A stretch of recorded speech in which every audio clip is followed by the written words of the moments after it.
welcome to Big Blend Radio's Vacation Station Travel and Leisure Show.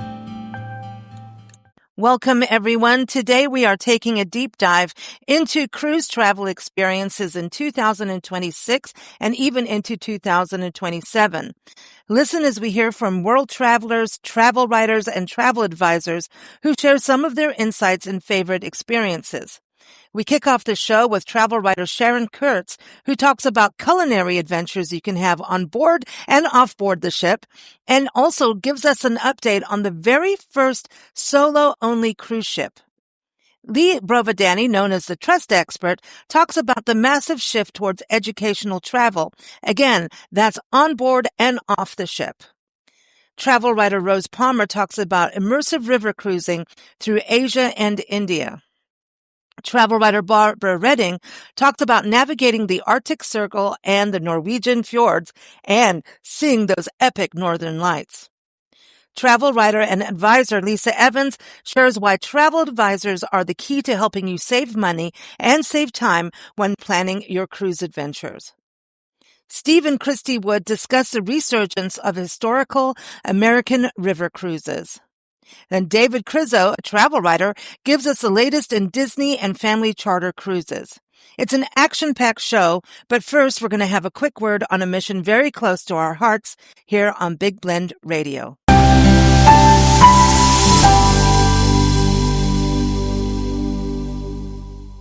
Education is the path out of poverty, but sometimes the barrier is as simple as a pair of shoes or a school uniform. The Steps of Henry Foundation provides these essentials, plus full tuition for girls in Africa and Mexico. Support this work by purchasing the books of the late author, world traveler, and airline captain Henry Bernanke at theglobalhenry.org. 100% of your purchase goes directly to the kids.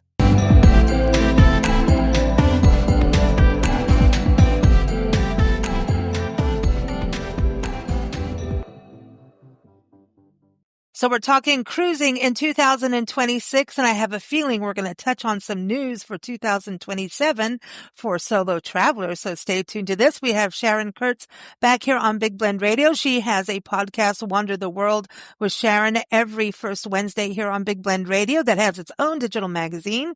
And she's going to give us some updates on what you could experience in 2026 for your cruising. There's some new things happening, I believe, Sharon. That is exactly right.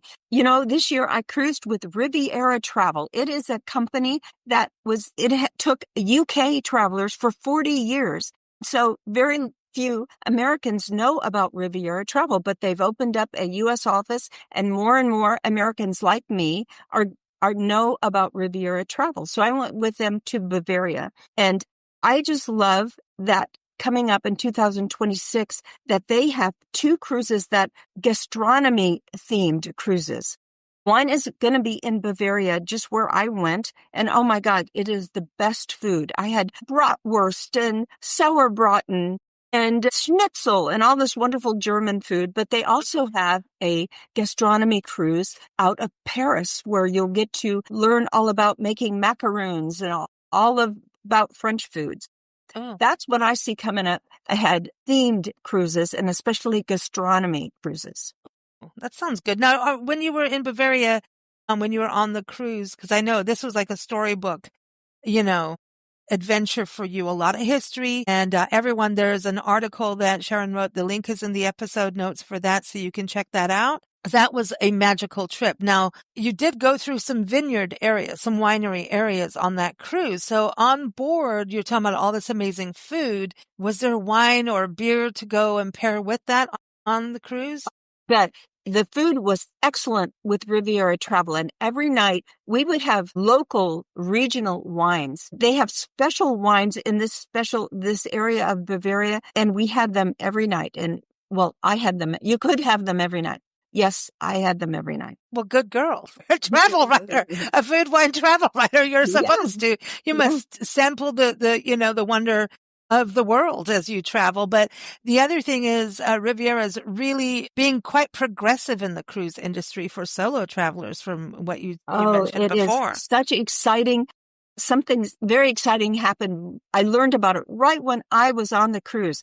And it won't happen in 2026, but in 2027, they are going to be the first ever solo cruise line that has a solo cruise ship. The one I was on, that becomes the solo cruise ship, and it all year round. You no longer have to have a solo only in the shoulder season when they have availability. It is all year, and there is no single supplement, which is also like earth-shattering. You get the whole cabin all to yourself, and this is in 2027. Awesome. So people look forward for that. And again, links are in the episode notes for you to follow through. So 2026, maybe you go on the gastronomy tour, and then 2020 if you're a solo traveler. But it basically means you're not paying extra fees to have your own room. And you could go as a mother-daughter, but each have your own room, right?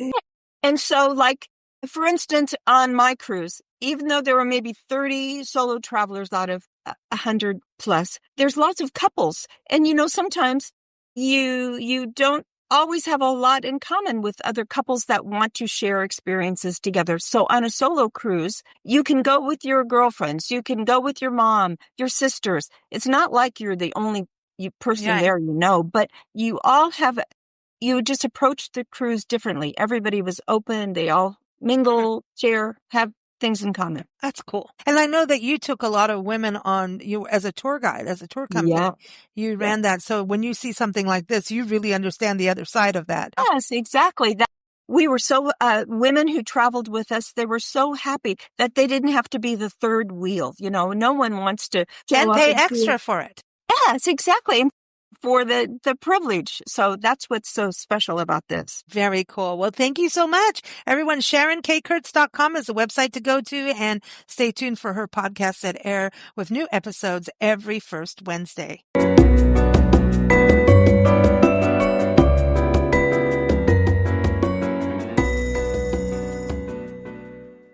So when talking about cruising in 2026, we've talked about the different experiences on this show. We also have talked about working with a travel advisor to help you and also save you time and money. But then we're also going to hear from Lee Brovadani, who is known as the Trust Architect. She's an author and also a speaker, a workshop facilitator, and she likes to cruise and give speaking engagements. She has speaking workshops and all kinds of things she does while we're cruising. So I love that, because while you're on board, you do want to be entertained, but I also love the fact that cruise ships are really changing up. Not only are some cruise ships being super cool and understanding that the solo market is growing for solo travelers, but they're also getting it that it's more than casinos and entertainment that we want as travelers. We also want to be educated. And I think this is really going in the rise of also heritage tourism or cultural travel that people are doing. We want to understand about these ancient ruins or how cultures live around the world. So cruise lines are really starting to be more on the informative side in what they do on board. And I think this is where Lee comes in. You can learn more about her at Lee Brovadani, speaker, and also thetrustarchitect.biz. She's been on our shows for years. And the links are in the episode notes. So welcome back, Lee. How are you? I'm great. Thank you. Well, actually, I'm getting over the flu, which means I'm getting better, which is great. That's great. That's good. I'm glad you're feeling better. Yeah, now, we're going to talk about cruising, and I never ever thought that you would be a speaker on a cruise ship. And I know you've traveled the world. Yeah. You've lived in different countries like India, America, England, all over, right? And you never stop cruising, traveling, going out and doing diving experiences around the world, wet and dry diving. Yes, that exists, apparently.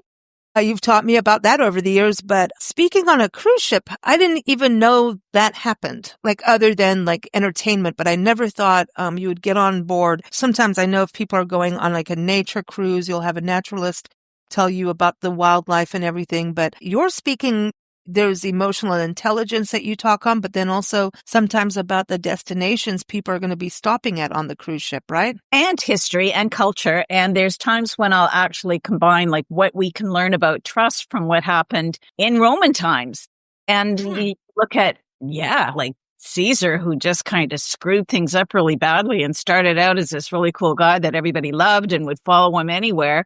And then he started getting really greedy, and it was about the money, and people started turning on him, and his best friend got all of the senators together and they stabbed him. And, and so there's a lesson there in trust, which I kind of put together and speak on the cruise ship, which is fun because the story is so rich. Et tu, Brutus? So there's all kinds of things, and it depends on what cruise ship you're on too. So some cruise ships have kind of they know exactly the type of speaker they want. And so they will hire the professor who has a specialty on a particular region. When I did one of the last cruises, there was 2 of us speaking for the kind of educational period. And the naturalist talked about all of the birds and fish and everything that we would encounter on this transatlantic cruise. And he used to teach. He had his PhD and could speak at a very deep level. Mm. And then I would talk about how you can tell whether or not you can trust people, and when you're going into a certain port, what you should look for and make sure that you're safe. And I love to tell stories too. So I think people connect better with really rich stories, and try not to make them too dry. I always check to see if there are people leaning forward and chuckling when they're in the audience. But you asked about my favorite cruises. Yeah. Yeah. Tell us some of your favorite ones, because some of the ones you've been on, like you're going like to different countries while you're cruising. Yeah. Yeah. The one that's coming up, I'm kind of excited about. It's a brand new ship by NCL, and it's the Escape, and it's a repositioning cruise. So if you're looking to get a bit of a discount on a cruise, there's actually, if you go and you check out repositioning cruises, it's when they move a ship from one part of the world to the other, and they have to move the ship anyways. And so they heavily discount it, and you have an opportunity to take a cruise at a price that is probably a lot more economical than what you would normally pay. So this is the inaugural cruise from where it was built in Europe. So we're going from Italy to Miami. Mm. And I'm excited to just be part, I want to see all of the little things that happen, even things that go wrong. I think that becomes really interesting. And I'll be speaking because there's 8 days at sea, which is crazy. You usually don't get that much time at sea, but it gives me an opportunity to completely immerse myself and get to know people and really build on each of the talks so that we can have fun and delve into it and be entertained and wear stretchy pants and eat lots. We like the stretchy pants. And that's the thing too. It's just, so do you think I'm right about people really wanting more information as travelers now? And I see this even as multi-generational travel is growing, that doesn't really matter what age you are. You want an actual experience and you want to learn something while you're traveling. Yeah. And it changes depending on the age group. So if you are new to cruising, check out each of the lines and see what the demographics are like, because the last thing you want to do is go on a windjammer cruise, which is going to take you to dive sites. And you were hoping to be on a cruise where you could go to the casino and you could watch entertainment and you could go to the buffet. So each cruise has a different demographic that they attract. Mm. So yeah, like Virgin cruises. I want to go on the Virgin cruise. They sound fun. They take you to rum spots. I don't know. Lisa, I've known you too long, and I wanted to say that ship has sailed. Okay. So don't do... Okay. All right. So I need to go... Well, I think my style truly is more the Alaska and the Galapagos. That's my style. And no, I'm not diving with you and Rick. That's not happening. But I will watch you. I'll go, look, they went down there, and I'm going to have a cocktail while you go float under there, and then tell us about what you see. The Galapagos too. I'd love to do the Galapagos Islands and take a cruise over there. And I want to go places where people haven't gone before. I'm developing my cruise talk. And so like anything, when I first started speaking as a professional, I can't tell you how many times I spoke in places that you'd go, oh, wow, the glamour life of speaking in a bingo hall to a group of...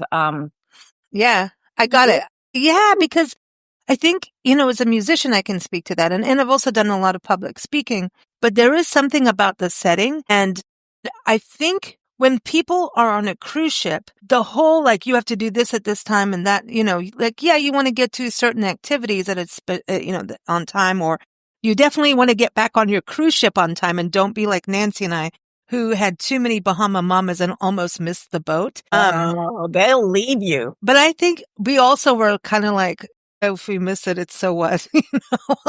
We'll find another way home.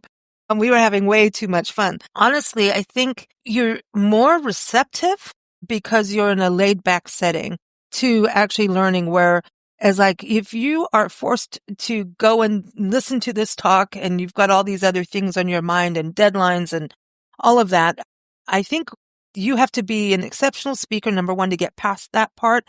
And I think we're also tired of just sitting and listening. We want something a little bit more tangible. So I think the setting helps everyone. And the speaker should feel energized too by the surroundings and where you are. And there's times, as a speaker, on the NCL ship that I spoke on last time, the theater is huge. Excuse me. Still have a little bit of a cough again, but you have to recognize that there's times you're competing with 2 or 3 other events that are going on at the same time, because they give a lot of things for people to do. So there's times when if it's between you or bingo's going to win. So when you've been speaking, what are kind of some of the setups that you've experienced when you're on a cruise ship? Normally, so far on the NCL cruise ships, they have a huge theater because they're more of an entertainment type of big Hollywood productions. They have musicals and singers and dancers. And so when you're speaking, you've got a huge auditorium. On that one, I always think it's great it's not the first day that you check to see if your message or if your talks are catching. It's the second day, because the first day you might get 800 people, but the second day you speak, are they showing up again? Okay. So a lot of choices that they have. Yeah. And it's, I just have fun and I talk to people and hopefully educate them and make sure, because I speak on trust, that if I say something, I've checked my facts beyond ChatGPT and make sure that they're actually factual. Really, it depends on what cruise ship I'm speaking on. The QE2 has different criteria, like you said. Virgin Cruise Lines has different criteria. Some of them don't have special interest speakers. They might talk, they might have people who are part of the crew who speak about the destinations. Yeah. So, it really, every cruise line is similar but different. Smaller ones, that's kind of what I'm aspiring to. Like I had said, as a professional speaker, you don't start speaking at the Bellagio, you work up to that. And it's the same thing with some of the more boutique-y cruise ships. You have to establish that you've been pretty well received on some of the other cruise ships before they'll even consider you. I just think it's cool, because for me, I would want to go to someone that's educating me on something, that or a comedian. It's going to be one of the two, but I think that it's just such a good opportunity to learn more. And I love that you bring in the cultural wisdom too. As a teacher of trust and having done so much in travel, I think you can bring a lot to the table on teaching people respect in different cultures. When you get off your cruise ship, you may be going into a whole different setting in a different country, how to have some more respect for that. And also to trust yourself in making sure you get back on the ship. So I think story here, guys. Lisa and Nancy were enjoying too many. Did you mention this? The Bahama Mamas, and you have to recognize that they have a schedule that they follow. And if 2 people are left on shore because they don't make it back to the boat, it's like, oh well. Yep, that's right. You and Nancy made it. I don't know how, but we ran. Back in the day, we could do that. No, just kidding. But it that's the thing. I think it's wonderful to have these kinds of programs and that you're able to do this and that you're doing it. I always love following your posts. It's like, wow, look at this. She's here now. She's in this country now. And I think that is super, super cool. So Everyone, I want you to go to Lee's website. It's leebrovadanispeaker.com. The link is in the episode notes, and you may see her on one of your cruise travels. Who knows? And if so, go up and say hi from Nancy and I to Lee, and And buy me a drink. Yeah, buy her a drink. That's right. Not too many Bahama mamas, though, because she needs to get back on the ship. That's for sure. Okay. Thank you so much, Lee. Thanks, Lisa. It's always fun.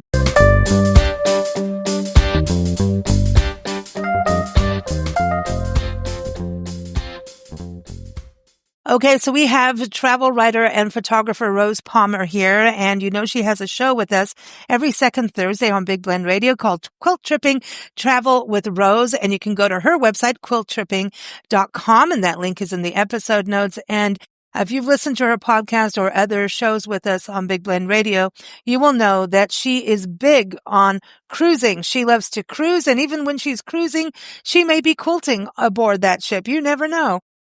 But she goes all over the world. And, with us gathering, where are some of the most unique cruises? I think this is fascinating because it's kind of, when people think of cruises, it's immediately Bahamas and Caribbean cruises. Awesome, right? There's all the European river cruises. There's barge cruises, which I know Rose loves too. But she went to Asia with us, right? So welcome back, Rose. How are you? I'm very good. Thank you. Hey, this is exciting because I remember interviewing you about this cruise, the Panda cruise, right? And this is like the Panda River cruise that you went on. Yes. So Pandau is a small riverboat company that actually pioneered river cruising on the Mekong. A lot of the other river cruise companies now have and offer cruises on the Mekong River between Vietnam and Cambodia, but Pandau originated it back in the 90s, and they are the original Asian river cruise company. And I sailed with them into Laos and Cambodia and Vietnam. That was my first time with them, and then I also just a couple of years ago then went back and sailed with them on rivers in India. So they are, in my opinion, I think because they're the original Asian riverboat cruise company, I think they're the best. They certainly feel very authentic. I love the style of their ships. They're all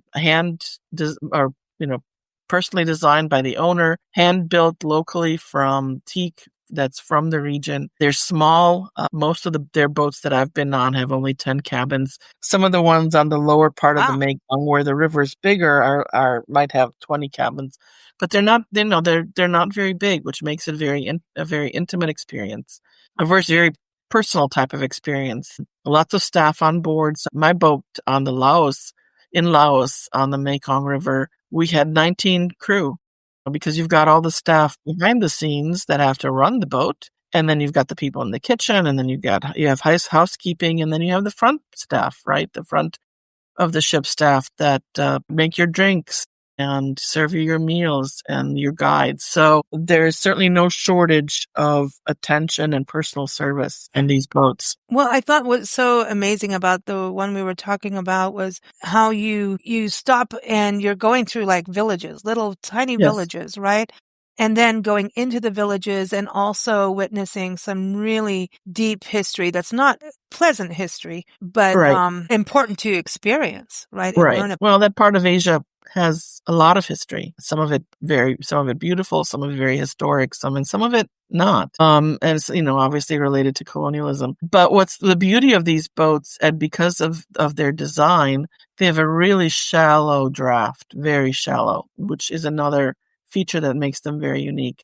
And as a result, they can go into parts of the rivers where other boats can't. Mm-hmm. So, we were able to cruise in Laos on the Mekong up from the Thailand border down along the river. And we stopped in these little villages. It doesn't get more authentic than that. And walked through, met the people.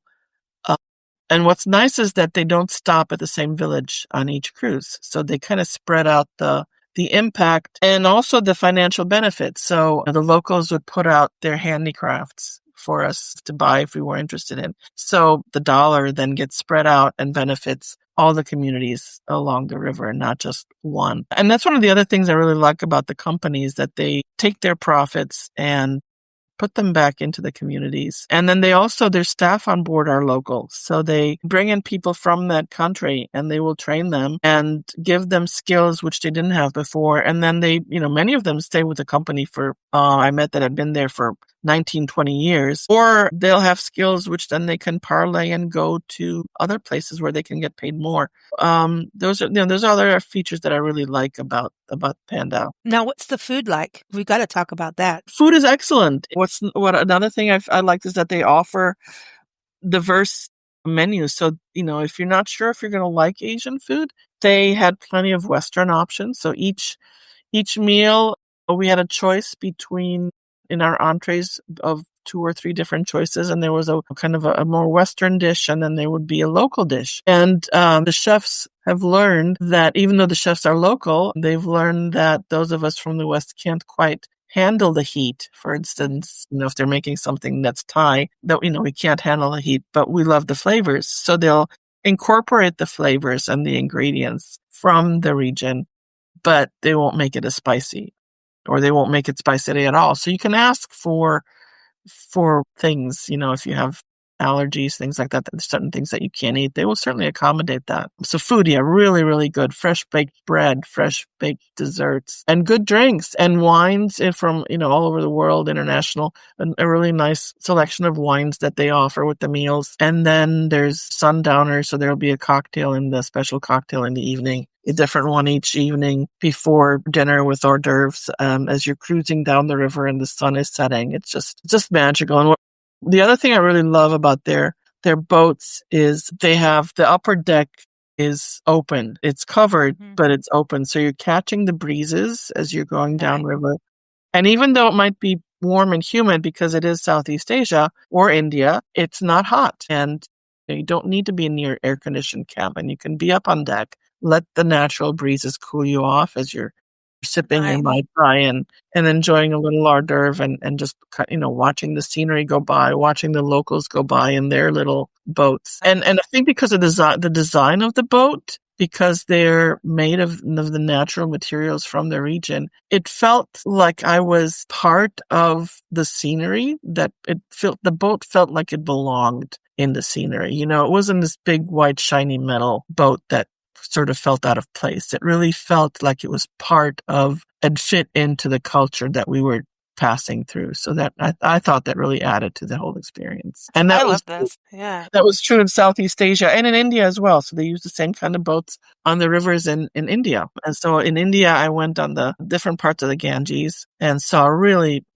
different slices of life in their culture, just really colorful, really fascinating. And then we went to the Brahmaputra River, which was a different experience because it was more wild, natural scenery versus the Ganges, which is more developed.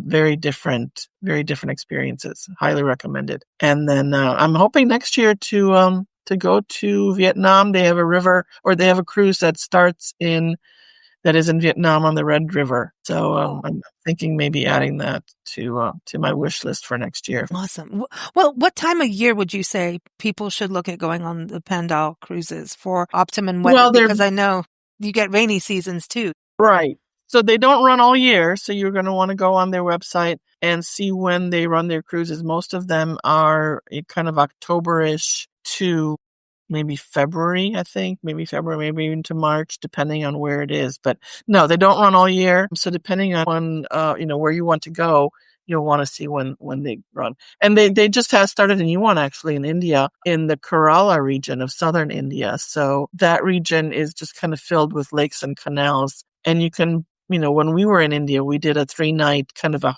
houseboat they're houseboats. So they're woven type of material, right?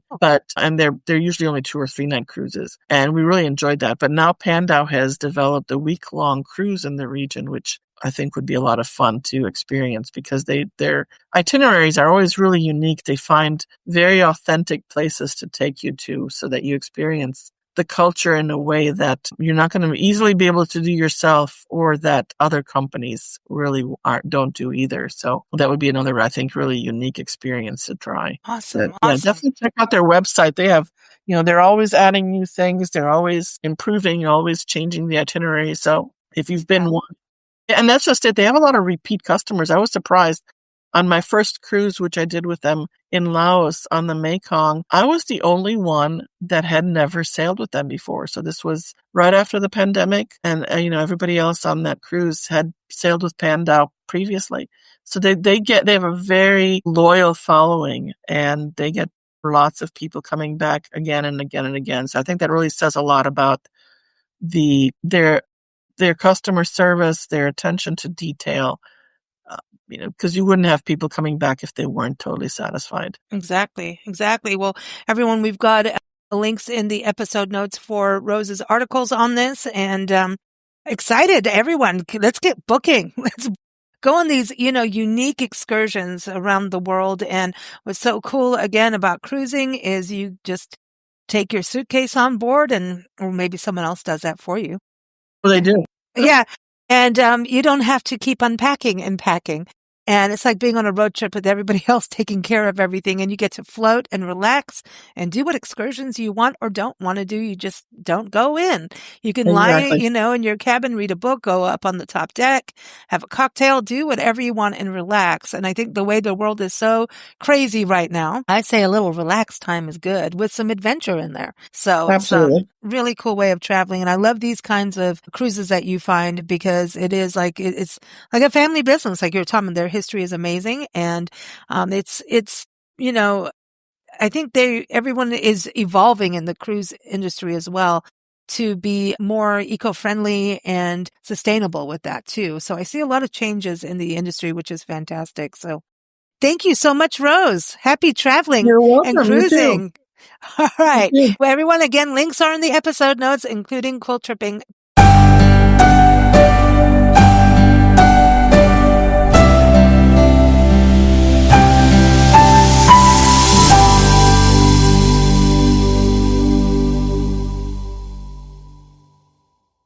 So you may want to put Norway on your cruise list for 2026. Travel writer and photographer Barbara Redding is back here to tell us about her experience in 2025 going to Norway. And you can keep up with her at barbararedding.com. That link is in the episode notes as always, plus some links to articles about her experience. Welcome back, Barbara. How are you? I am great. Thank you, Lisa. I'll always enjoy talking about my Norwegian cruise. It was one of, I think, the best experiences for me for 2026. I traveled with a Havel Voyages cruise company. They're a Norway-based company. Their ships, they have 4, only stop in Norway. So you get a full Norway experience. I started in Bergen and went all the way up the coast to Kirkenes, which is very close to the Russian border.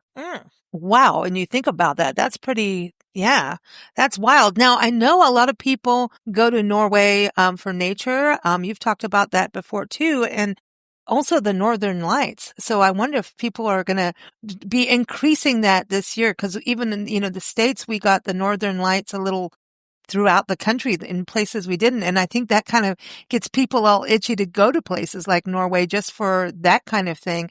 I know that depends on when you go and all of that, but I think it kind of helps put Norway on the map, right? Those kinds of experiences.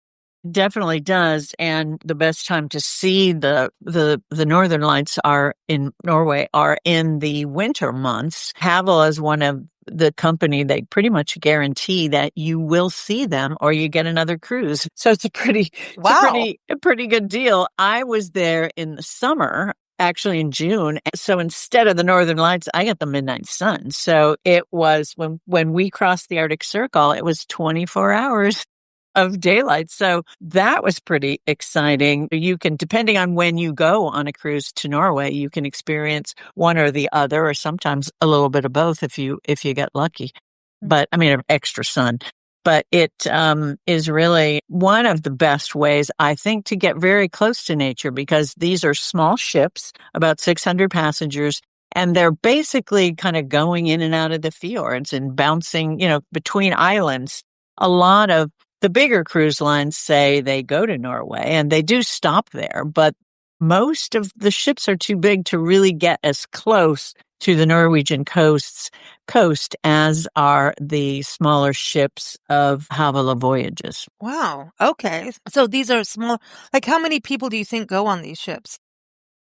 The capacity is about 600, and you can, it's kind of like a cross between a ferry and an expedition ship is kind of how I describe it. You can, I mean, this ship that I was on, well, all of the four ships belonging to Havila stop in about 34 ports on the way up and on the way back. Sometimes all they're doing is dropping off a few people, picking up a few more, dropping off supplies. So they serve as a way for the locals to get back and forth, as well as for people to sign up for what they call the round trip. So you can go from Bergen to Kirkenes and then back to Bergen on a 13-day cruise and basically see it all the way up and then see it on the way back.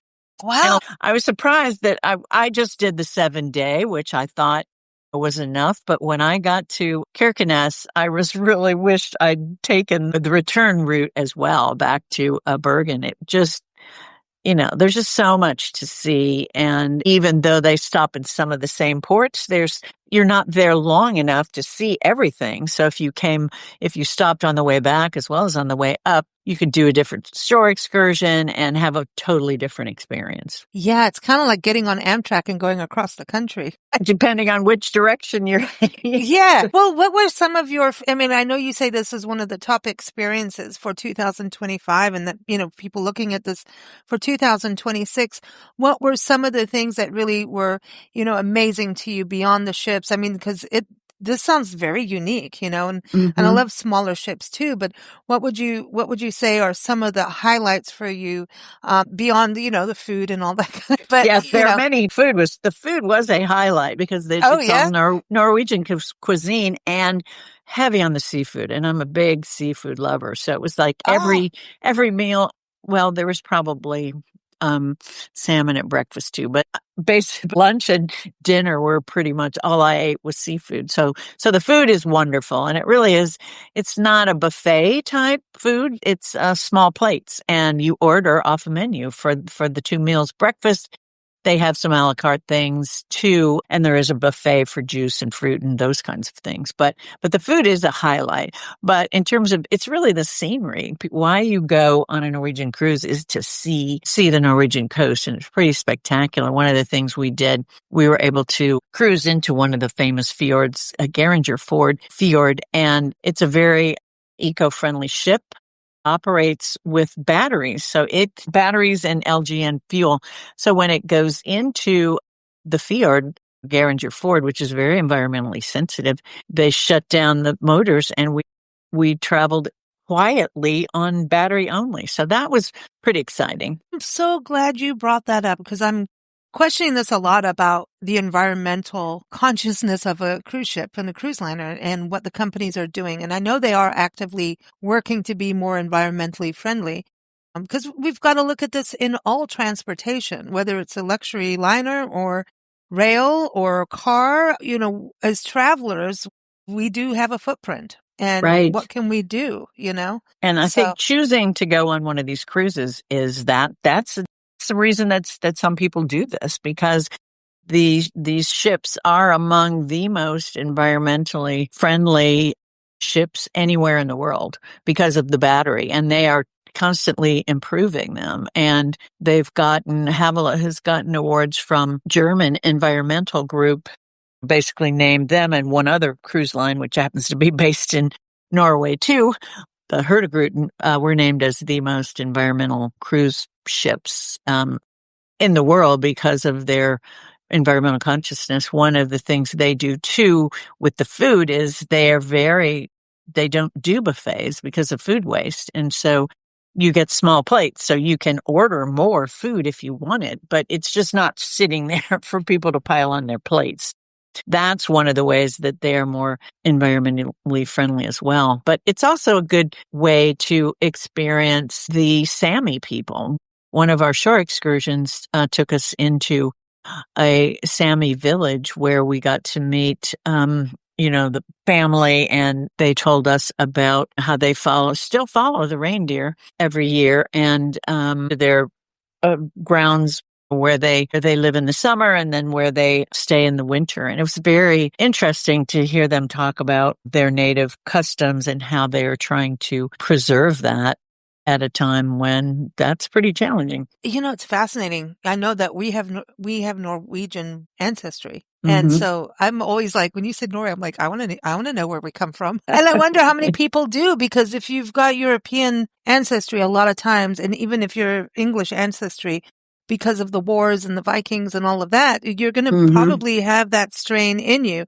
I mean, I even have what they call Vikings disease with my hands, like they curl from. Really? Well, I mean, one of the reasons I went to Norway is because I'm part Norwegian too. My grandfather was 100% Norwegian. Both parents came over. Wow, you really are. Yeah. Yes. And so part of the experience was in Oslo and in Bergen. I was traveling with my sister, and we met relatives in Bergen and in Norway. So that's my next story is going to be about that, because there is a fascinating amount of I mean, there are many interesting stories about people in the U.S. and Canada who came from Norway, and my great grandmother was one of them, and her story is pretty interesting. And next to Ireland, I need to double check this, but I think next to Ireland, Norway immigrants were the number 2 in the U.S. Wow. Yeah. Okay, you have to come on a family history show now. No, that's it. Yes. Well, you're getting me all riled up for that. I mean, but a lot of people are cruising and using cruises as part of their fun time to get around too. And then going on an excursion, they may be going into an ancestor's village. I mean, that's the cool thing about this. It's kind of like, tapping into your ancestry at the same time as getting a feel for where your ancestors lived. Yes. The country that, that is just magic, Yeah. And Norway, we have trolls too. So there, Right. Vikings and trolls. And we actually cruised through what they call Troll Fjord too. Troll Fjord. I don't know how exactly they pronounce it, but it's one of the narrower fjords, and these ships are among the only ones that can actually kind of fit through the fjord. So that was pretty exciting too. And of course, crossing the Arctic Circle was a real kind of, I mean, the old sailors, it used to be a big deal. Yeah. They celebrated when they crossed the Arctic Circle. And on this cruise ship, they also did too. We had a Norse god come out in a beard and, ancient costume. And then, the initiation was they poured a ladle of Arctic ice down our backs. Ooh, it was cold. Well, I don't know. Can we have champagne instead? Well, we did have champagne too, but we drank that, but the ice went down the back. So we were initiated. We were initiated in the Arctic Explorers Club, is what they said. Wow. I don't know. This is like when you is. go to Newfoundland or Newfoundland. I'm going to get in trouble, whichever way it is, and you have to kiss the fish. Yeah. It's kind of one of those there's those You've kind of got to do rituals. it. You have to do it. It was fun. Some people were going, no, I don't want to. And I was kind of like, well, how many times are you going to cross the Arctic Circle? I know. When in Arctic Circle, do as they do. Exactly. So that was a fun part of the trip too. Well, everyone, the links in the episode notes. Thank you so much, Barbara. Always a pleasure having you on the show. Well, thank you, Lisa. I enjoyed it too.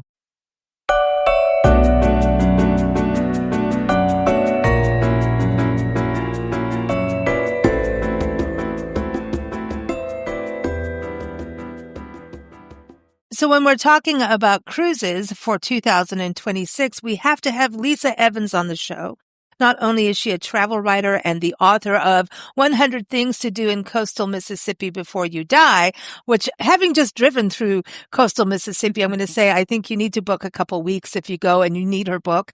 It is beautiful. We just woke up to a sunrise on the beach, and then I thought, man, wouldn't it be nice to be on a cruise ship and see the water and the sunrise? And so I think cruising offers these kinds of moments, and moments that you can just be calm and relaxed, soak it in and not be rushed and driving off everywhere like I was doing when we drove through coastal Mississippi. But Lisa is also a travel advisor, and she specializes in cruises, And she's got some good news about a Caribbean cruise 2026 that you may want to be involved in and may want to check out booking. So welcome back, Lisa. How are you? Good, Howard. And I know you told me about the little coastal Mississippi thing, and you got to come back when you could stay a little longer. And I know that's hard to do. We will, we will, because then we're going to hang out with you and, we're going to go like, Lisa, can you be our personal tour guide? Let's go listen to some blues, right? That's what we want to do. I know. I was thinking of you. I'm like, but, I know we would have hung out with Lisa if we had, not arrived at a crazy, ridiculous hour. But, let's talk about this on cruising because I think this is really cool. Everyone, the link to Lisa's travel advisor, which is all through GoSmart.travel, and you can look up Lisa Evans there. The link is in the episode notes. But, you were talking about this Caribbean cruise 2026, and it's called the Stars, Badges, and Blue Skies Cruise. Tell us a little bit about this. Yes. Our agency, our founder and a couple of the agents got together and decided that they wanted to put together something to, a special little something to honor like first responders, military first responders, firemen, policemen, whatever. And it kind of grew from there. So basically what it is, we came up with the little moniker of 26 Stars, Badges, and Blue Skies. So yes, obviously we're going to send it out to all of our contacts that are first responders, but it's also for anybody that wants to just join a great cruise. It's on Princess Cruise Line, and it's on one of their newer ships, which is the Star Princess. The dates, we leave out of Fort Lauderdale on Halloween next year, so 10/31 of 26, and it comes back on November the 7th, so it's like a 7-day. It's going through the Caribbean. They have a private island in the Bahamas, the Celebration Key. So that's Princess's private island. And we all know that I love the Bahamas. They're absolutely gorgeous. And then from there, you cruise on to the Dominican Republic, Turks and Caicos. There's 3 sea days in between, but it's just, and we've got some really great prices on there for mini suites for less than $2,000 a person, which if you're a cruiser, that's a pretty good price. Of course, everything's double occupancy, but we've got mini suites, balconies, ocean view rooms, and interior rooms. And I have all that information if you're interested in heading down to the Caribbean. Just for a fun thing to do. Like I said, we've got some great prices and we've got plenty of rooms at this moment. They will go fast because it's our entire agency that's, selling it. So if you want to get in on it, let me know. Deposits are $250 per person. But again, you're going to cruise around the Caribbean. You're going to go to these gorgeous places. Celebration Key, again, they're docked there. It's their private island. So you get off and you just wander around this little private island. And then Amber Cove and Grand Turk are the other stops. Now you've been to some of these places, haven't you? I have. The Bahamas is absolutely. Now I'll be honest, I haven't been to Celebration Key because that's Princess's private island. I have been to another cruise line's private island in the Bahamas. Now, if you stop and think about it, there's lots of cruise companies that own private islands in the Bahamas because there's so many of them and they're little. So they go in, they buy them, and they turn that into their little private where all their cruise ships dock. And I can tell you, but as a general rule, the Bahamas is fabulous. So, how could this not be too? I have not been to Grand Turk and Turks and Caicos. So I'm really looking forward to that. But it's basically, like I said, it's a celebration of first responders, trying to thank them and give them some time off. But again, families, anybody's welcome. You bring your family, just a couple, whatever you want to do. But it's one of their newest ship, Star Princess. And it's just those prices, if you were to just go on the website and try and book it yourself, those prices for, especially the higher end, the mini suites and the balconies, we've got really good deals on those. Yeah, I love this. I was looking at the prices and then also the packages. You have, the different packages, and it's about how much you want to drink on board. Correct. That and your Wi-Fi. I mean, normally, because there's so much to do on a cruise ship, to me, when I cruise, I usually get like the Princess Plus because I'm not, it's not like I sit and pound them back, every day anymore, but it includes, some specialty drinks. I do like the specialty coffees on board. I will say that's kind of my little thing that I like to do is go get my specialty coffees, especially in the morning. So I do that. It includes the bottled water. And then, of course, you can go up to Princess Premier, which is, of course, unlimited drinks. On Princess Plus, it's a limited number of drinks per day. But to me, 15 drinks a day, that would be plenty. I don't need to go to the unlimited that, maybe 40 years ago, but not necessarily now. Well, yeah, I mean, that's, each to their own on that, I think. Yeah. And it has to do with Wi-Fi, dining, and all of that. So, and even the one, the Princess Premier has professional photos and excursion credits, which is big. Because, if you've been on a cruise, obviously any shore excursions you take are in addition to what you've paid for your room. And some of those excursions can get kind of pricey, not going to lie. But again, it's all in, I have a family member that used to say vacation money spends differently than regular money. So, when you're on vacation, you might spend a little bit more on a shore excursion that you wouldn't do in everyday life. But in the Princess Premier, that's one of the good things about that is you get excursion credits of up to $300. So that's pretty good. The other part too, that it's interesting when you look at the rates. So these are per person. So you can get a balcony. Double occupancy. So 2 people in a room, and you could have an interior room, an ocean view room, a balcony, and a mini suite. So I'm going to think the mini suite has a balcony too. I have a feeling. Absolutely. And yes, the mini suite, and I've learned, and I know I'm spoiled, but I've learned that if I'm going to cruise, I'm going to spend the money for a minimum of a balcony.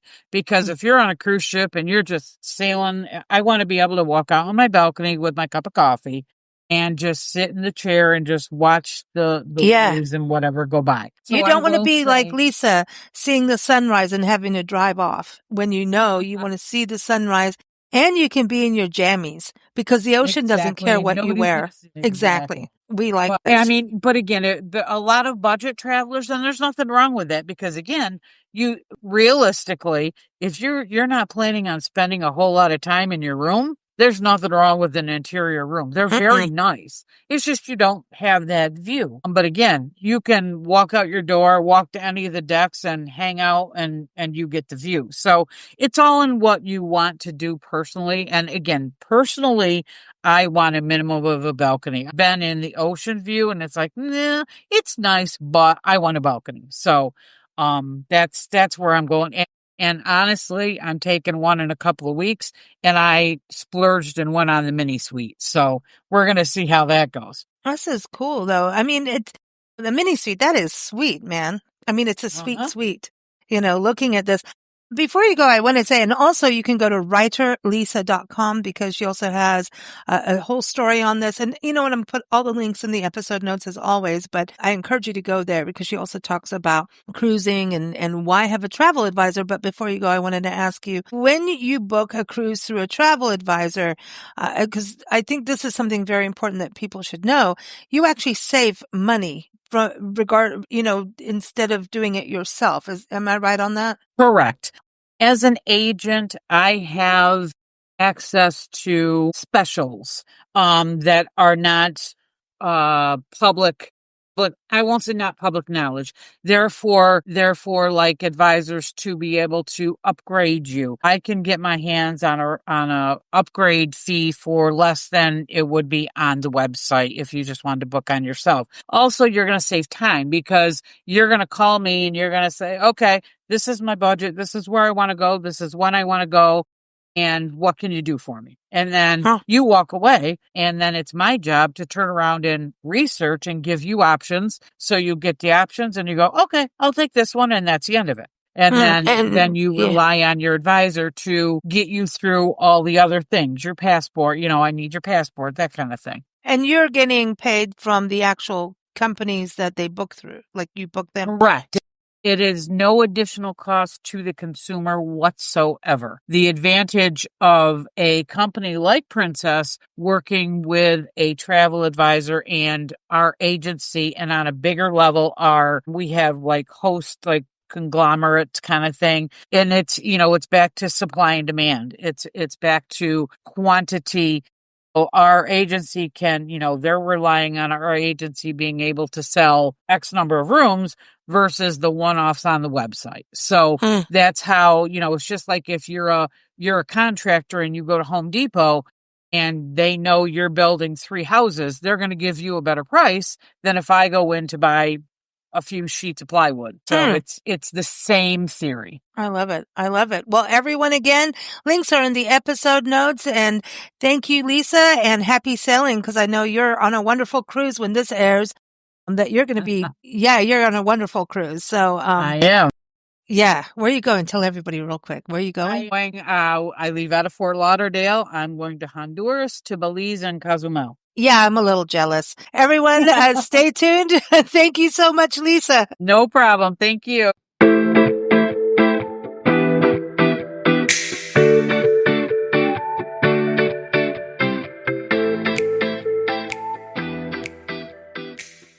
So a lot of people think that cruises are often going to the Caribbean or going on the Rhine River. Well, that's kind of cool too. But America does have cruise lines. We do have cruises in our great waters.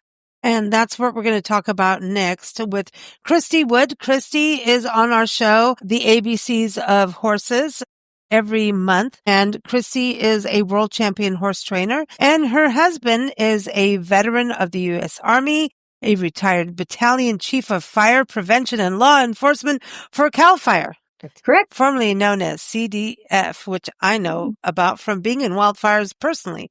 But they do know how to get out and have a good time on a cruise in America, which I love that we're talking about this. So, Christy, how are you doing? Fine, Lisa. We're glad to be here.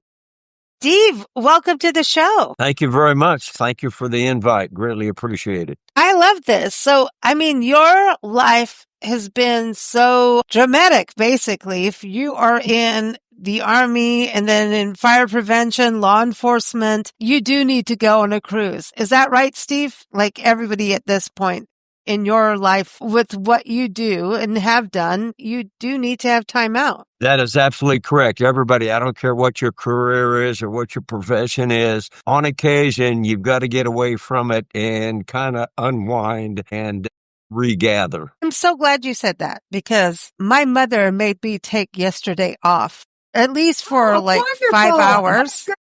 See, I'm glad to hear that.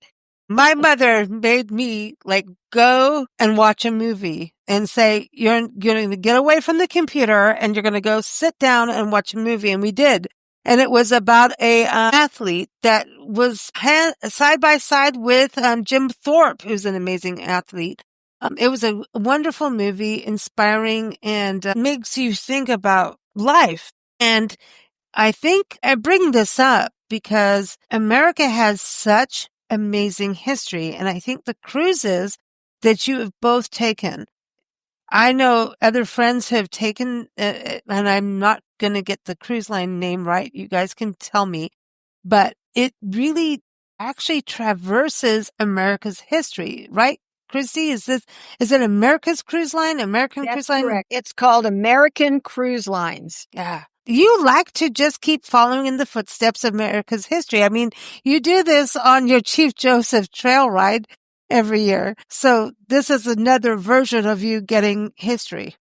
That's correct. And you know what? The first cruise we took was the Lewis and Clark Expedition cruise, which goes up the Columbia River, right, Steve?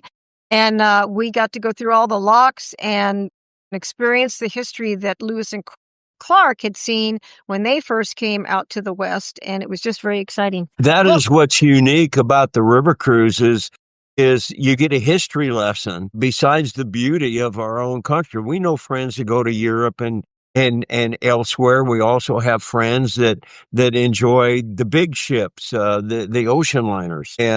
But you get a great history lesson on whatever river it is you choose to traverse right here in our own country. Well, I love that you're following my heroes, the Lewis and Clark expedition, because I know, and I think, when with Christy, with what you've done with the Chief Joseph trail ride, right? This connects. Yeah.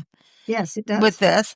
And also, we have to look at that history is not always beautiful. It's difficult to swallow. And at the same time, there's always something positive with it as much as it's negative, right, Christy? Well, look at their accomplishments. If it hadn't been for Lewis and Clark, they wouldn't have settled the West. And there's some pros and cons to that as far as also from the Native American side of this. But hopefully we're all going to try to live in harmony. And there was a struggle there for a while, and I think we've gotten that back. But we just learned so much from history, and we need to know the struggle that our forefathers did for us, for our future, so that we can enjoy this world. And we just love learning about the history. That's what's wonderful about the American cruise lines, is every cruise is a historical lesson. And we just did the Hudson River in New York this year, which was really exciting. And that is a big deal for talking about 2026 is America's 250th birthday. So that's got to be an epic cruise for people to go to New York, right? And do that cruise. Yes, it will be. Yeah, I think so. I want to go to Steve, being with your background of law enforcement and also fire and everything, going on a cruise, we talked about the fact that, get some time off, have a break, but also learning the history of what is going on with these kinds of cruises. Is that something that appeals to you, in that you can see what, historically, what has happened with actually people that are serving the country in like the military and then also in protection? Yes, a good point. The National Fire Academy is in Emmitsburg, Maryland, and I have attended some arson classes and stuff there. And what's interesting about it is, yes, I was a fireman or firefighter here in California, but to meet the firefighters from the other states and throughout our country, and in fact, with some of the travels that I've done with Christy, I've also attended those within the fire service in Australia, New Zealand, Canada, and other countries, and it's absolutely fascinating. Recently, when we were on this Hudson River cruise in New York, one of the land excursions was the State of New York Firefighter Museum. I can't remember the name of the town that was in, but it was absolutely fascinating. A beautiful, beautiful museum. And the restored fire apparatus, all the old horse-drawn fire apparatus and stuff is all on display there. And it was just absolutely fascinating. That is amazing to me. When you think about firefighting back in the day, like when you think about the Chicago fire, right? The Great Fire of Chicago, that was historically one of the like London had one. Like back in the day, of course we know now wildfires, and you know it in California, right? Wildfires, how they affect us. But the city fires back in the day, how they happen, because our buildings, I don't know how to even think about it, because when you look at architecture back in the day, the architecture was so beautiful and compared to what we kind of have now. I'm just saying. Lisa, this museum was fabulous because it showed the early firefighting apparatus that they used. We were so amazed. We were sort of hung out at one particular wagon that they had that was stacked with the buckets. If everybody remembers from maybe an old movie and watching an old movie, and they talk about the bucket brigade, that's how people would put out fires, is handing a bucket to each other. Well, this wagon was stacked with buckets that were made out of leather. Because the leather is porous enough to hold water. And they had them stacked up, and we had no idea that the buckets were made out of water until I saw this museum, and they were so well preserved. These are buckets that were made maybe 200 years ago, and they still look like they could still hold water today. But they showed the way they had them made, and they were still there for us to see all this 200 years in the future. Where we're standing now, we can see what they did to fight fire. Well, Christy, I want to ask you, did they show anything with horses being part of it? So everything at that time was horse-drawn. Right. They didn't have automobiles. So yes, these are all wagons that we're talking about, the old preserved wagons of even before they had pumps. I mean, they just had to pull wagons near a stream, load them up, load those buckets up with water, troughs, and then get the wagon off back to the barn that was burning, and then get the people to handle the buckets. And it was just fascinating to see those buckets from so long ago, and just to imagine how many barns hopefully they saved. I doubt they saved too many. I think fire's going to burn faster than a bucket brigade, but at least they made the attempt. And this was early, very good thinking to make these buckets out of water. I mean, the buckets out of leather. It was just. Well, so wait, Steve, what about dogs and fire hydrants? I'm just going to go there since you're on the show. Dogs and fire hydrants. I mean, were the fire hydrants made for firefighters or for the dogs? I'm just kidding. Just kidding. Well, they were made for water availability to suppress a fire. But hey, as long as they're sitting there dormant, I got no problem with the dog doing what he wants to do with that hydrant. They do want that hydrant. So yes. Steve, going on these cruises, I want to ask you, okay, obviously you get these excursions off the boat, right? Off the ship. What is your favorite activity on board? And are you like, as a military person, as a fire person, a law enforcement person who's always go, go, go, are you able to actually calm down on a cruise ship? Honestly, like, do you have a little bit of like, I'm supposed to keep going? Like, No, absolutely not. And that's what's unique about some of these, like the American Cruise Line, and we don't work for them. We're not getting. Yeah, you guys aren't doing anything. This is an honest review here. 100%. They provide an environment that you absolutely do feel relaxed. And I was wearing my Army military cap and met other veterans on board. And what was unique with the cruises that we have been on, every single one of them, they pick an afternoon or evening and they invite all the veterans to the lounge, and there is an appreciation ceremony for all veterans aboard that boat. And going back to the Lewis and Clark, one evening, some of the representatives from the local Nez Perce tribe in full regalia came on board our boat while we were docked and put on a fabulous presentation, talked about the relationship between the Nez Perce and Lewis and Clark, and brought forward Native Americans, invited all veterans in that room to come forward. We went forward, and those Native Americans came to each and every one of us, shook our hand, and thanked us for our service to this country, and presented us with a really unique American flag pin. And with all the cruises, we have found that it has been very rewarding.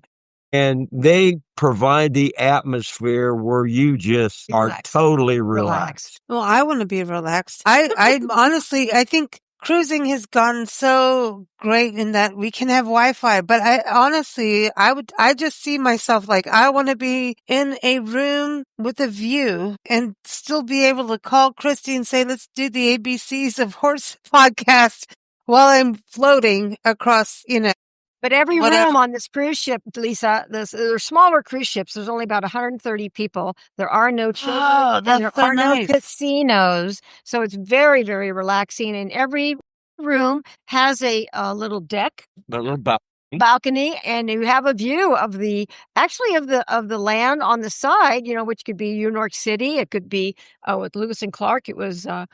Some beautiful ports up the Columbia River. So you have a fabulous view from being in the middle of that river looking out to everybody else.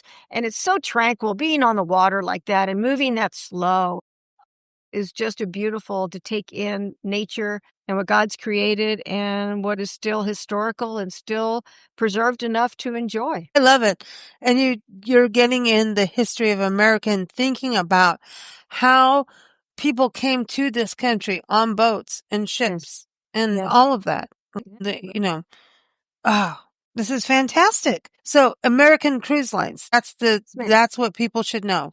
That's right. That's correct. All right. Now, before you go on this, I have to ask about the food because everybody wants to know if you're captive on a boat, are we going to have good? You are going to have some of the top chefs and variety. It's not just one choice at dinner time. You have a variety of all the top things that you would love to have, like lobster and crab and prime rib. It is wonderful. The desserts are fabulous. And the service, I can't tell you enough about how kind, how considerate, how polite, and actually professional and just warmth, the warmth of the people that serve you, the managers of the ship, the people that take care of your room, the people that serve you. It is just, and even the people that go on some of the excursions with you, it is fabulous. It is just full of kindness for everyone, and we thoroughly enjoy it. I love the fact that you have that experience and that, we have a lot of travel writers who do go on all these kinds of excursions and on different ships. And I love the fact that this is like purely hey, you guys do this. And you've done more than one, right? Yes. Two. So we actually did the Hudson River this year, and we've already booked another one. So for the next several years, every year we're going to take a cruise in America and learning the history of America. Steve, are you happy about this? I kind of know the answer. Could I not be? Of course I am. I love it. I'm very happy with it. Each time we went on the one and we said, this is unbelievably fantastic. What a wonderful, relaxing week. So we booked we were on the Hudson or the Columbia. And that's when we booked the Hudson. And we had such a great time on the Hudson here a couple of months ago that we booked our third one. And that will be in the spring. In May, doing the Great Lakes, the Great Lakes and the fall area. I've heard that is an epic one. You're going to love that. Now, Steve, I want to ask this. People taking time out, to go and do this, but Steve, as someone who has stood up for our country in so many ways, right? I want to ask, how does it feel going and cruising America in a way where you're seeing all these historic sites, doing these excursions? Not only are you floating on the water and having a relaxing time and people are cooking food for you and everything, which is wonderful, but you're able to go off ship and do these excursions that tell you the history of our land. You have fought for our land in many ways and served us. Thank you for that. How does it feel going through that as someone who's done that, to sacrificing, right? You know what? It kind of warms your heart. It brings a little reality into your life. Sometimes we get so wrapped up into life, into the world itself, and then to just take that break and relax in a relaxing environment. And we so often forget about our history and how we got to where we are today. To gives you some reality, and it warms your heart and gives you a little bit of peace of mind. Every once in a while, we need to be reminded of what has happened prior to us and what has taken place in this country, and the sacrifices and the dedication of so many individuals and people. And it makes us proud, America. It makes you proud of being in this country. Agreed. Absolutely. Agreed. As we travel the country, Nancy and I, my mom and I, full time, and we're not on a cruise ship. We're in our car, and then Pet said, as we travel, as and, sometimes I'm really saying we got to stop the car for a bit and get on one of these boats, and so I'm looking at it. It really is, if you don't go and do the experience, and I think cruise ships, like you're talking about, this experience that you've had is actually one of the easier ways for people to get out there and experience these historic sites and places. And when we go to these places, you will get it. You will get it, what has happened in history, more than what we just see on TV. And travel is education. That is correct. And the unique thing about these boats is that on each one that we have been on, there have been historians on the boat who talk to you every afternoon in the lounge about the history of the river and the very community, villages, towns, and stuff along that river. And on every boat are historians giving you quite a history lesson. On the Columbia River, oh my gosh, that historian, a guy was fantastic. I can't remember his name. Every single day put on a beautiful presentation about the Lewis and Clark expedition and everything about the Columbia River. We got the exact same thing on the Hudson River. There was a wonderful historian on board on that boat, and he would even meet with you. He'd come and sit with us during the mealtime and answer all your questions and talk to you about the things that you're seeing and experiencing along the Hudson River. And that's the difference between a small boat on a river. You're going to get quite a history lesson. There'll be historians on board, and you're going to have some great land excursions, opportunities versus being on a large ship out in out in the middle of the ocean, where it's just going to be fun entertainment and games.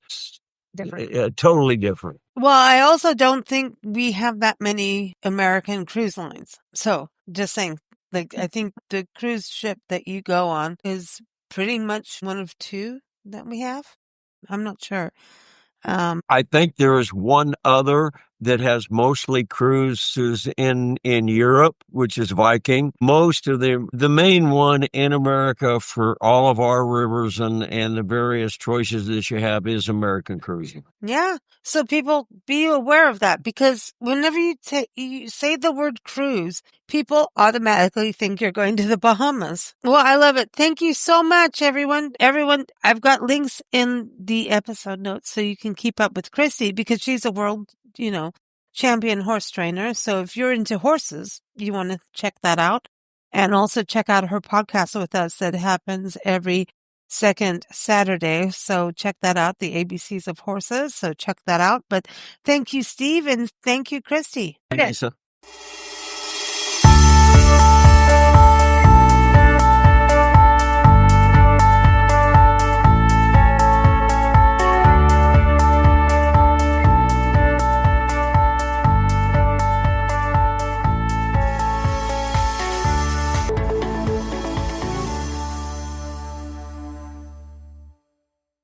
So one of our travel writers that we know loves to cruise is David Crizzo, and you can keep up with him on his website with dektraveljournal.com. He's been a travel writer since 2011 and a travel lecturer, and he lives out in northern New Jersey. So I think he's a little cold right now, and I think he's looking forward to a cruise to get out of that snow and cold weather and maybe see some tropical seaside escapes. Is that true, David? It's about 35 degrees here in New Jersey at the moment. Time to get out. Just about time. So is that part of the thing, is cruising is like we can get away from those cold climates and actually do what we see on TV, and actually make this a reality? Even when you're sailing out of the New York area, you can't wait to get to the warmer side of the world. Yeah, even if you have a heater or a fireplace, I want to see that sunshine. And it's hard to pack, though, isn't it? Like, don't you want a big winter jacket so you can actually get there? Now, do you actually cruise out of New York? Is that where you... I have sailed out of Manhattan. I've sailed out of Brooklyn on MSC and Princess, and even on Canard.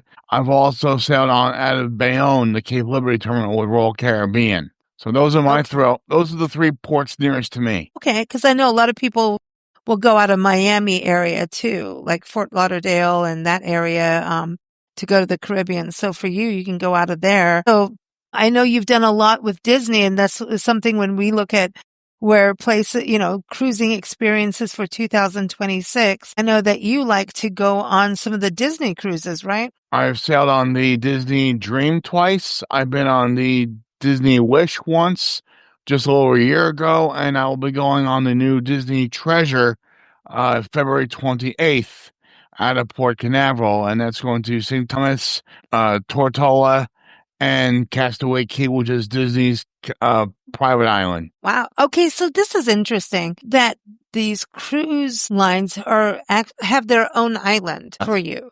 That seems to be something that maybe a lot of us may not know about, that they actually have their own islands to go to. So it's kind of like the experience is maybe going from the ship to the island is kind of it's a consistent flow of experience, basically. Like everything, they don't have to worry about where their guests are going. And there's no way that you can miss the ship there. Yeah, right. Yeah. Well, you know that we have a history of that. So of possibly missing ships when we get to the Caribbean because we have a good time on the land. And sometimes you could miss your ship back on board. So this is a good thing, right? If you're actually on their own island. Right. And I've also been on MSC. I've been to their private island, Ocean Key, been to Great Stirrup Key, which is Norwegians, been to Coco Key, which is Royal Caribbeans. Okay. So a lot of cruising. Now, when you go on their private islands, is that like a day trip or is that overnight? It's a day trip. Vast majority of the time, that's a whole day stop. Whole day. And so what do you get to do when you're there? There's bars, there's swim up bars, there's tours, recreation, shopping here and there.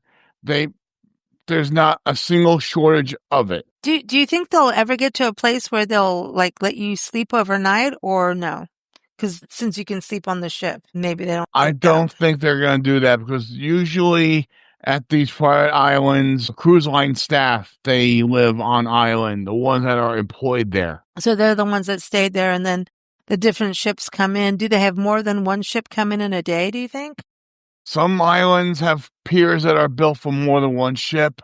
I know Royal Caribbean's Coco Key, they built a brand new pier a short time ago, which holds up to 2 ships. But when you have 2 ships sharing the same private island, it can be crowded. But when it's a one-ship day, it's very calm and it's imaginable. So this is kind of a like easy experience for the traveler. Like you don't have to think if you're tired and you've been working really, really hard and you need to just basically get on a boat and have a good time and not have to worry about what you need to do the next day. This is kind of that experience, right? Yeah. Yeah. What's your favorite part of it, of cruising? It's got to be the onboard activities, especially poolside. On Royal Caribbean, I've been in the belly flop competition many times. Belly flop? Really? They do that? They have a belly flop competition? Royal Caribbean is very well known for it. I've won 2nd and 3rd place already. Wow. Wow. And what do you get? What do you get as a prize? It's these medals with the Royal Caribbean Crown and Anchor logo on it. I've been in it many times. I was very close to winning 1st place a couple times, but I just got eliminated. And then I've won 2nd place twice and 3rd place once. Okay, so when you go on the Disney one this February, right? You're going on another cruise. Are you do you prepare for this? And every cruise line has its unique lineup of onboard activities. So what's coming up for you for February? For February, I'm just going to relax from work, just hit the reset button, and I'm going to probably see the first run movies. The ship now has these individual theaters on board where you can watch multiple movies at one time, where you'll have a Marvel movie in one theater, animated film in another theater. They have up to 3 theaters on board the ship now, rather than having all these first-run movies being shown at various times in the same location. Disney has it all figured out. Wow. So basically, if you didn't see anything for the last year, you could catch up. And so it's like a big screen. It's not like, we're watching it at home kind of thing. This is right. So any Disney film that is running for the first time in the theaters, you can watch it on the ship. It's amazing. I didn't know that they did that, but that makes sense. It's Disney, right? So that's pretty cool. So how big are these ships that you're talking about for Disney that I know you've done Disney before? Treasure holds about 4,100 guests. I've been on her sister ship, the Wish, back in April 2024, and the new ship Destiny is the same exact size, same guest load, but she's out of Fort Lauderdale. Oh, okay. So you have to go to Fort Lauderdale for that. So Right. Okay. So you have to look at who's going where and where they're departing for where you're going and all of that.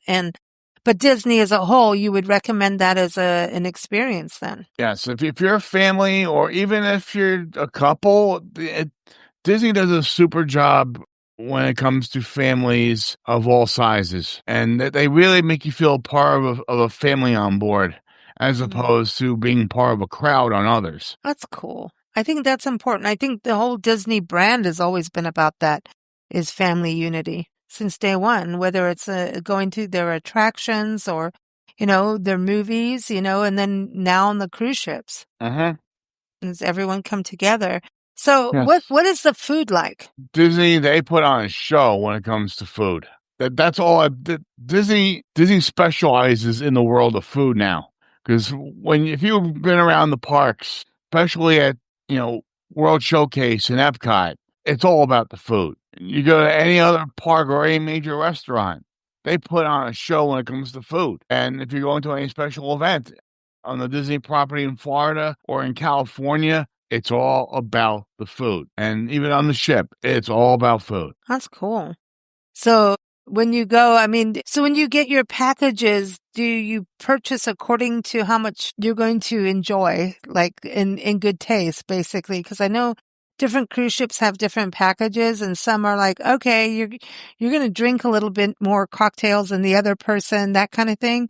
So you purchase packages accordingly? Do they do the same thing? Disney does not have any alcohol packages or any other packages. They include it all. That's why with Disney, you're paying more per person because of all that inclusiveness. Oh, okay. Other cruise lines have all those alcohol and photo packages, all those other unique packages. That's where they add it in. Okay. Disney includes it all where you are actually paying a bit more. Yeah, it's just like, okay, so everybody's paying the same basically per person. And then, you can have a second glass of champagne and not wonder if it's coming off your bill. I would like the second glass of champagne. Yeah. So do you get to have that? Do you get to have your little champagne and have a sunrise or sunset on the deck? That's amazing. I think that's the beauty of cruising. It also depends on what level of the loyalty program you're in. Like, if you're in the high ranks of a cruise line's loyalty program, like Crown and Anchor, where I'm an Emerald member, I'm up there. So I'm like one level below Diamond. So I'm up there in the perks. Disney, I'm not too far up, but I'm a Disney Vacation Club member. So that's how my brother and we got to go on the Treasure, because we're using our points. Okay, so this is all about points, just like our airlines. Yeah, that's from our Disney Vacation Club points, because we're members. So we were able to use all the remaining points from our membership towards our cruise. So Disney knows how to connect a lot of things. That's cool. That's cool. So do you do most of your sailing or cruising with your family? The last cruise I did with my family was on the MSC Margaritaville back at the end of September. We sailed from Brooklyn to the Bahamas. And how long does it take you to go from there, like from Brooklyn to the Bahamas? Because again, I think most people always think you go from Florida to the Bahamas. So this is interesting to hear this other way of going. From Brooklyn, from New York, it's about a day and a half to get to Port Canaveral. But because we had that one hurricane, Umberto, threatening near the Bahamas back in the fall, we scrapped Nassau and we spent an extra day at sea getting to Port Canaveral. And then the next day after we left Port Canaveral, we went right to Ocean Key, which was a scheduled day. And then we had our 2 days at sea on the way back to Brooklyn as scheduled. Despite losing Nassau, it was a nice week. So when you do this, so you're basically So you're getting the extra day at sea coming from the Northeast there. So if other people will go, if you're in the South, you go to Miami. If you're in the Northeast, you go from there.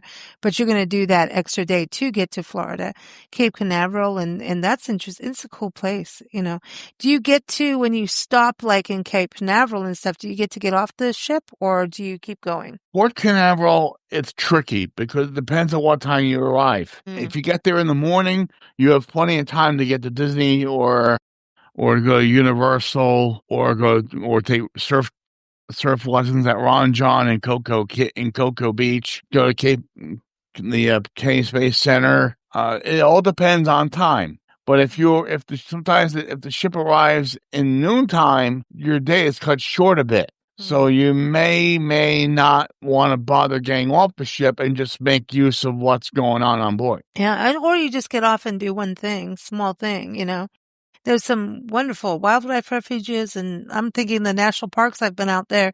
Cape Canaveral, is a national seashore, too, not far from what you're talking about. And did you know it's our only nudie beach that we have in the national park system? I found that out driving there, and they said, beware, there are nude bathers on their signs. And I thought that was hysterical. I think that's Playlinda Beach. Yeah, I think so. Yeah, in Cape Canaveral. But also, if you go to Miami, there's famous Hallover Beach. That's the real big one. Yes, well, that's very close to Hollywood. Yeah, that I know what you're talking about, and that's not in a National Park Service though. I think for the National Park Service to have a nudie beach is pretty, a different deal. But yeah, well, Miami, anything can happen in Miami. Come on now, in that area. Even Everglades is pretty interesting. And Hollywood's interesting. That whole area. Have you hung out and been able to explore that region when you do your cruises from there? No, but about 10 years ago, when I was working with the port company, my colleagues and I, we flew into Fort Lauderdale to help work at the at Port Everglades. And we stayed at a hotel nearest to the airport. And one night we stopped by and we hung out at the Hard Rock Casino Hotel, the Guitar Hotel. And wow, I couldn't get over the place. That's a whole other that's a whole community. Never mind a hotel. I mean, you don't even need to go anywhere else outside it. But it pays to visit all the other attractions outside, because I'm hoping to do a story for Trains Magazine, depending on what the editor wants me to do. But I'm looking forward to taking Amtrak's Silver Meteor down to Hollywood and hopefully staying at the Hard Rock Casino and make myself home there. Yeah, I mean, the Hard Rocks are amazing. They have one in Biloxi, too. That is really awesome. Biloxi, Mississippi. If you want to go further, we've been to that one, and it's Mississippi. Now Amtrak extended from New Orleans to Biloxi, Mississippi, I believe, around there. The Mardi Gras. Yeah. I mean, isn't that cool? I love this. I think the more we can embrace this kind of travel, the better for us, and we need to relax as a society. So I'm all for this cruising and, traveling by rail or by sea. And not all of us should drive. I'm just going to say that. Just kidding. One other cruise line, Lisa, I do want to recommend everybody is Margaritaville at sea. Okay. They have two ships already. One called the Paradise, based in Palm Beach. The second one is the Margaritaville Islander, which is based out of Tampa, which I sailed on just last year, which was incredible. Is this all Jimmy Buffett? Yes. Yay. Parrot Headland. Based out of Tampa, and it's a very nice ship. And the departure from Tampa is unforgettable. And you sail underneath the Skyway Bridge outside of downtown. Oh, yeah, I know that bridge. It's awesome. Wow. Okay, so that's a whole new thing we didn't know about. And they have a new ship coming out. They just purchased the Costa Fortuna, which will be very soon transformed into their newest ship, the Margaritaville Beachcomber. And that's going to be based out of Miami next year. Not this coming year, but the following year. Okay, so everyone watch for that. So right now they're doing some demolition to the Miami terminal that they're going to that they bought into, and they're going to transform the terminal building into a Margaritaville paradise, so that way it blends in with the ship. I think that sounds like a good plan to me. And the pool bar that they're building on, and they're going to build on the ship, they're transforming the pool bar into the largest 5 o'clock somewhere bar in the entire fleet. Okay, that's cool. That is cool. Now, okay, so are they going to do like music since Jimmy Buffett, right? And I'm thinking hamburgers have got to be somewhere, margaritas, hamburgers, cheeseburgers, especially. Margaritaville features various types of cheeseburgers throughout the ship, and on the Margaritaville Islander, they had 13 different margaritas situated at all the bars. Okay. Now, what about the music? Because he's a musician. I'm thinking music has to be a big deal on these ships. Everything about Jimmy Buffett, the Jimmy Buffett terminology is everywhere on the ship. Everywhere. There are drinks named after songs. Nice. Even shows named after songs. Just named after the Jimmy Buffett lifestyle. This is like a pure Parrot head experience. Exactly, Lisa. I had no idea what I was up for when I was boarding the Islander back in April, but holy gee, this is a whole other thing. So, this is cool. Because I know like there's so many cruise ships that are like cruises with bands going on there. There's like prog rock cruises. There's blues cruises. There's all these different cruises with bands getting out there. And then the fans being on these cruises. The fans get to see their favorite bands perform. And then the mingling happens, which is like completely epic, right? So I'm thinking the Jimmy Buffett thing, they've got to, obviously, the original Parrot head has now moved on. He's flown, but there's got to be bands on there that are playing tribute to his music and things like that for people to enjoy on the music side. If you're a Parrot head, you want music. You can't not have music. Yeah, one of the new bars on the Margaritaville Beachcomber will be themed to Zach Brown, because one of the artists that Jimmy Buffett wrote with, the song Knee Deep. So that's the song that they both co-performed. No, that's cool. So Zach Brown is huge, Yes. He's here. This is very cool. Very cool. So a lot of cruising opportunities for people in 2026, and some of them are short and some of them are longer. Like you're saying, these sound like doable vacations for families and people that are busy. Exactly. This morning, I wrote a new article on my website. It's called 2020 Year to Expand, to Broaden Horizons and Pushing the Envelope. And the article talks about when it comes to cruising, go on charter cruises more often. We talk about New Year's resolutions. So when it comes to traveling, what should we do more of? What should we do that we've not done before? So when it comes to cruising, try going on charter cruises, like the Bare Necessities charter out of Miami coming up in February. I also included the link to the Cruise Timetables website, where they can look at all the other charter cruises that you may be interested in. And if you want to do an overnight journey on Amtrak, I speak about that in the next paragraph. And the third paragraph, I talk about going to Sydney Hooks, Gunnison Beach, or even Hollover Beach down in Miami. If you want to look at traveling outside the box and living life at another angle, and appreciating life from another angle. Exactly. I want to tell everyone we'll have the link to the article in the episode notes for everyone to be able to click into and really get those details in there. So thank you so much, David. It's good to have you back on the show, and Happy New Year. I'll send you that link right away, okay? All right, everyone. You got that in the episode notes, so check it out there. And happy cruising, everybody. It's going to be a good year for doing that. Take care. Thank you for listening to Big Blend Radio's Vacation Station Travel and Leisure Show, brought to you by Big Blend Magazines. Keep up with us at bigblendradio.com or blendradioandtv.com. Happy travels!